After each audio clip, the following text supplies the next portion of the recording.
오는 7월 1일부터 법정 근로시간을 주 52시간으로 단축하는 근로기준법 개정안이 단계적으로 시행됩니다. 현장에서는 저녁 있는 삶에 대한 기대와 함께 우려의 목소리도 나오고 있는데요.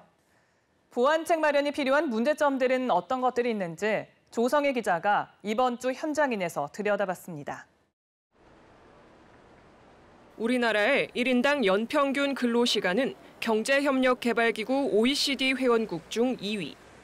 쉼없는 노동, 여유 없는 삶에서 벗어나 장시간 노동국가라는 오명을 내려놓기 위해 정부가 7월부터 개정된 근로기준법을 적용합니다.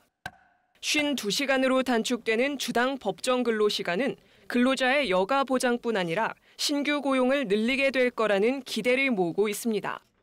국회 예산정책처는 줄잡아 12만 명에서 최대 16만 명에 이르는 사람들이 새롭게 고용되는 효과가 있을 것으로 내다봤습니다.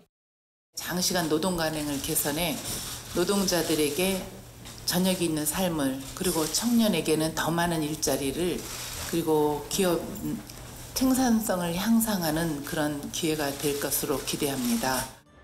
대기업과 공공기관에서 근무하는 사람들, 표정이 사뭇 밝아졌습니다.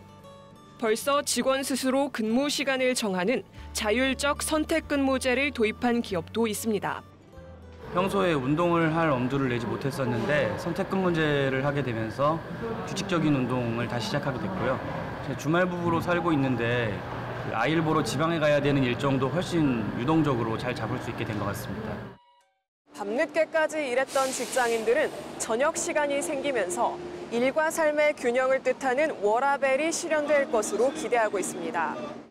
밤샘 근무로 악명 높았던 게임업계 직원들도 두 팔 벌려 반기는 모습입니다. 하지만 기업들 중에서 중소기업들의 표정은 어둡습니다. 우선 일손 확보가 발등에 떨어진 불입니다. 현재도 우리 중소기업의 인력 부족 인원이 27만 명입니다. 그래서 근로시간이 단축되더라도 인력 충원은 쉽지 않을 것 같고요. 늘어날 비용과 생산의 효율성 역시 간과할 수 없다고 입을 모읍니다. 중소기업의 인력난이 심화되고 높은 하도급 기업 비중으로 인해 납품기일을 충족시키는 것에 대한 애로를 보다 크게 느낄 가능성이 있습니다. 한 연구기관에서는 기업들이 지금의 생산 수준을 유지하려면 해마다 12조 원이 넘는 돈을 추가로 부담해야 하는데 중소기업의 부담률이 70%에 이를 것으로 내다보기도 했습니다. 근로자 입장에서도 마냥 웃을 수만은 없습니다. 저녁을 얻게 됐지만 얇아질 지갑은 큰 걱정거리입니다.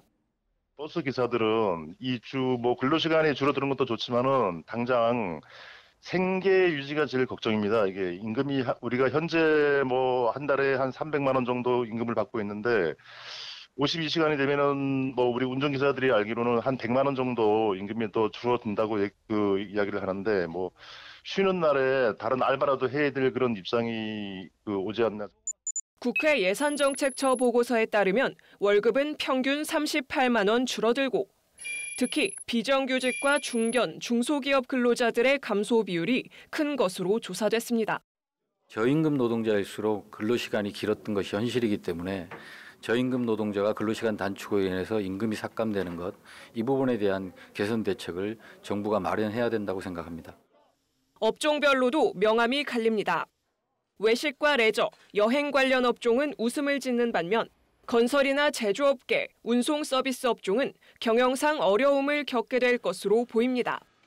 근로시간 단축과 무관한 간호사나 택배, 택시기사 등은 장시간 노동 속의 상대적 박탈감까지 우려합니다.